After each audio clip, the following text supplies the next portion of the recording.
1 year ago today, this was the scene on the Zero block of High Street West in Moose Jaw, and the news spread like wildfire on social media. It was about 10:30 when I was getting ready for bed, and I thought I'd take that last little look through Facebook on March 12th. And I had noticed a mutual friend had posted a video of fire on High Street.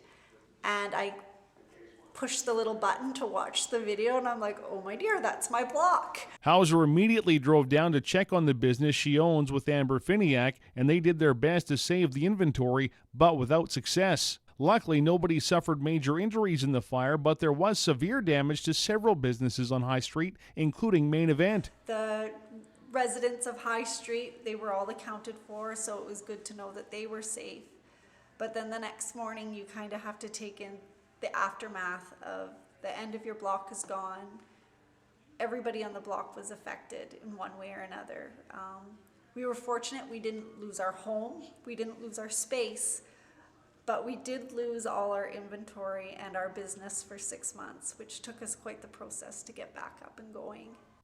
About 20 residents were displaced by the fire and were helped by Red Cross and Salvation Army, among others, until they found new homes. The 4 businesses furthest west on the Zero block, also known as the Jubilee block, were all destroyed, including Erin Gables' uniform supply store, which now has a home on Main Street. I always knew I was going to redo it. I didn't put all that work into it to throw it away. That's for sure. So right away we started looking for a space, and here we are. Kirgano's restaurant and Vintage Vibe did not start up again, with Vibe owner Chris Amundsen telling us twice bitten, forever shy, as he was owner of Joiners when it was destroyed by the New Year's Day fire in 2004. And the owners of the other business to perish, Shooter Studios, also own the land which contains the Jubilee block. Ron and Della DeRoche explained the fire was just the latest in a series of struggles dating back to December of 2013.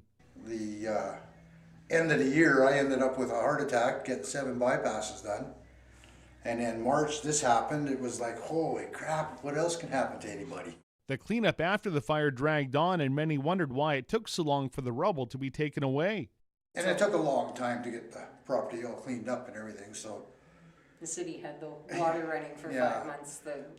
We had all our men in line to clean up the place, but they wouldn't go in, because water was running like for 7 months, 6 months, whatever.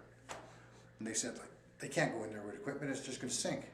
The DeRoches have moved Shooter's studio to the industrial area of Caribou Street East, but are currently in a dispute with the city over the zoning of the photography business and aren't sure if they'll be able to stay.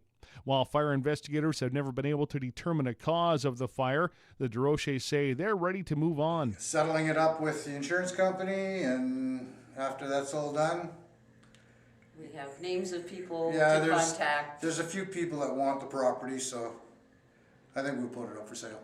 For Discover Moose Jaw, I'm Craig Hemingway.